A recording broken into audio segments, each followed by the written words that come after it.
Aspirants, today వీడియోలో September 3, 4, 5 ఈ 3 డేట్స్లో వచ్చిన కరెంట్ అఫైర్స్ని డిస్కస్ చేద్దాం. నిన్నటి వీడియోలో సెప్టెంబర్ 1, 2 2 డేట్స్ వీడియోస్ పెట్టేశాను. ఎవరైనా చూడని వాళ్ళు ఉంటే డెఫినెట్గా చూడండి. ఇంకెవరైనా ఛానల్ని ఫాలో చేయకుండా చూస్తుంటే డెఫినెట్గా ఛానల్ని సబ్స్క్రైబ్ చేయండి అండ్ ఒక లైక్ కూడా చేయండి. చూడండి, ఫస్ట్ వచ్చేసి విక్రమ్ 3201 దేశం తొలి బిట్ చిప్ సమర్థతలో టాప్. ఇన్ఫర్మేషన్లోకి వెళ్తే సెమికాన్ ఇండియా 2025 సదస్సులో ప్రధాని నరేంద్ర మోదీ గారికి అందజేసిన భారత తొలి స్వదేశీ 32 బిట్ చిప్ అందరి దృష్టిని ఆకర్షిస్తోంది. ఈ విక్రమ్ 3201 బిట్ చిప్ అనేది భారతదేశం యొక్క తొలి స్వదేశీ చిప్ అండి. సో గుర్తుపెట్టుకోవాలి. ఈ చిప్ని చండీగఢ్లోని భారత అంతరిక్ష పరిశోధన సంస్థ ఇస్రోకు చెందిన సెమీకండక్టర్ లేబొరేటరీ రూపొందించింది. ఇది 32 బిట్ మైక్రో ప్రాసెసర్. దీనికి విక్రమ్ 3201 అని పేరు పెట్టారు. ఇంకొంచెం ఇన్ఫర్మేషన్లోకి వెళ్తే అంతరిక్షంలోకి ప్రయోగించిన రాకెట్లలో ఉత్పన్నమయ్యే కఠోర పరిస్థితులను తట్టుకునేలా దీన్ని ప్రత్యేకంగా తయారు చేశారు. సో 2009లో వచ్చిన 16 బిట్ చిప్ విక్రమ్ 1601కు ఇది అప్గ్రేడ్ వెర్షన్ అని చెప్పొచ్చు. ఇది వచ్చేసి గణనీయ స్థాయిలో మెమొరీని నిర్వహించగలదు. వాహక నౌకలకి సంబంధించి మార్గనిర్దేశనం, నియంత్రణ, మిషన్ నిర్వహణ వంటి పనులను కూడా చేయగలదు. ఈ విక్రమ్ 3201ను PSLV C60 రాకెట్లో ఇప్పటివరకే విజయవంతంగా పరీక్షించారు. సో గుర్తుపెట్టుకోండి. ఓకే, నెక్స్ట్ బిట్ IIT వచ్చింది చూడండి.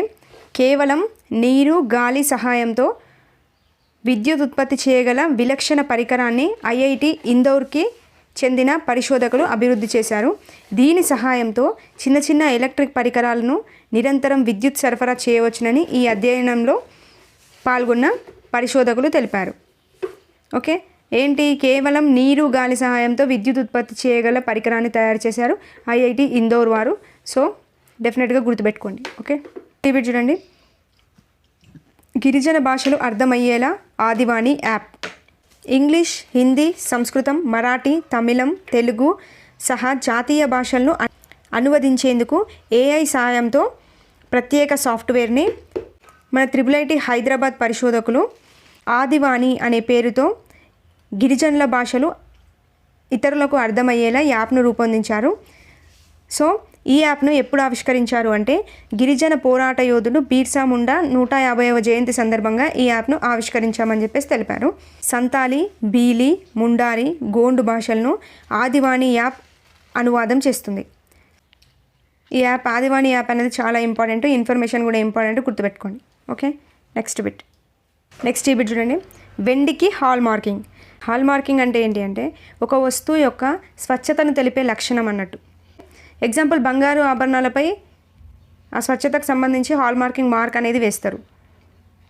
ఓకే, ఆ హాల్ మార్కింగ్ అనేది ఇప్పుడు వెండికి కూడా అమలు చేస్తున్నారు. సో వెండి ఆభరణాలు వస్తువులకు హాల్ మార్కింగ్ను ఈ నెల 1 నుంచి అమల్లోకి తెచ్చినట్లుగా ప్రభుత్వం వెల్లడించింది. ఈ మేరకు భారత ప్రమాణాల మండలి హాల్ మార్కింగ్ ప్రమాణాలను సవరించింది.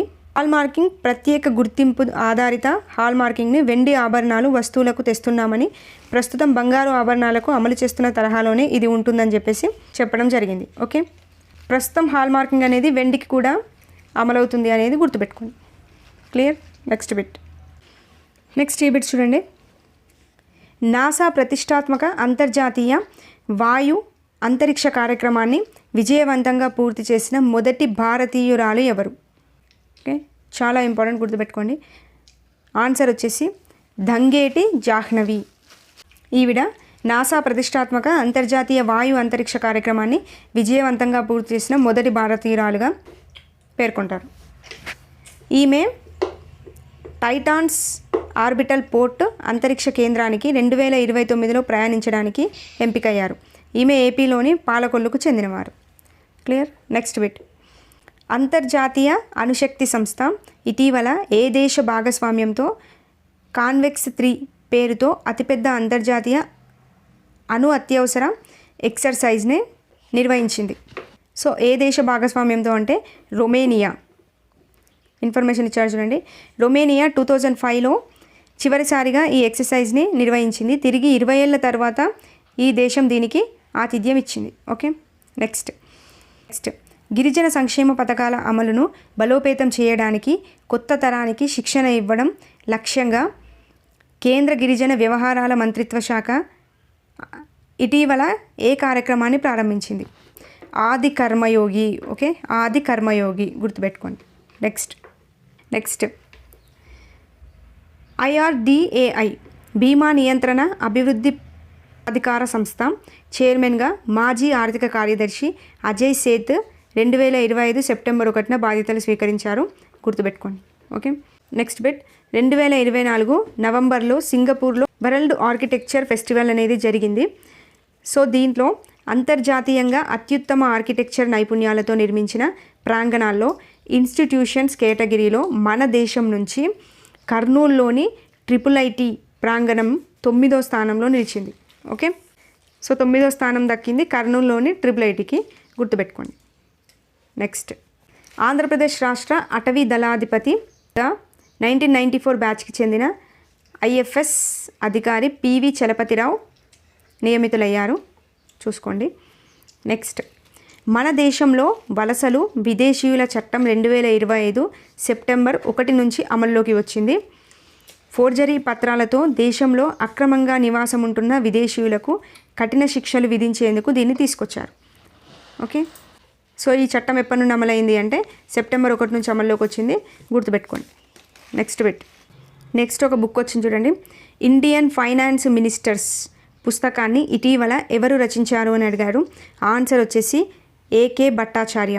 ఈయన రాసిన సిరీస్లో ఇది 3వ పుస్తకం.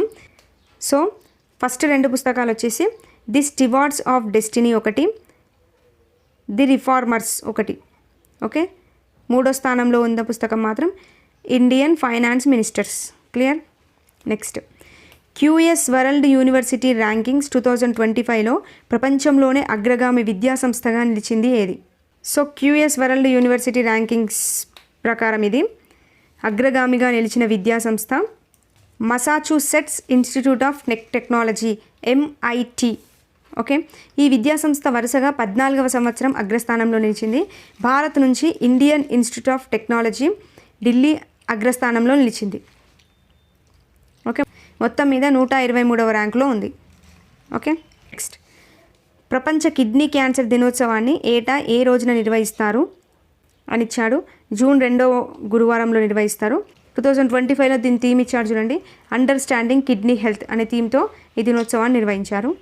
నెక్స్ట్ 2025 జూన్లో భారత్ ఉక్రెయిన్లు ఏ రంగంపై తమ మొదటి జాయింట్ వర్కింగ్ గ్రూప్ సమావేశాన్ని వర్చువల్ మోడ్ ద్వారా నిర్వహించారు. ఆన్సర్ వచ్చేసి భారత్ ఉక్రెయిన్లో నిర్వహించింది వ్యవసాయ రంగంపై. ఓకే, ఇవ్వండి ఈ 3 డేట్స్లో వచ్చిన కరెంట్ అఫైర్స్.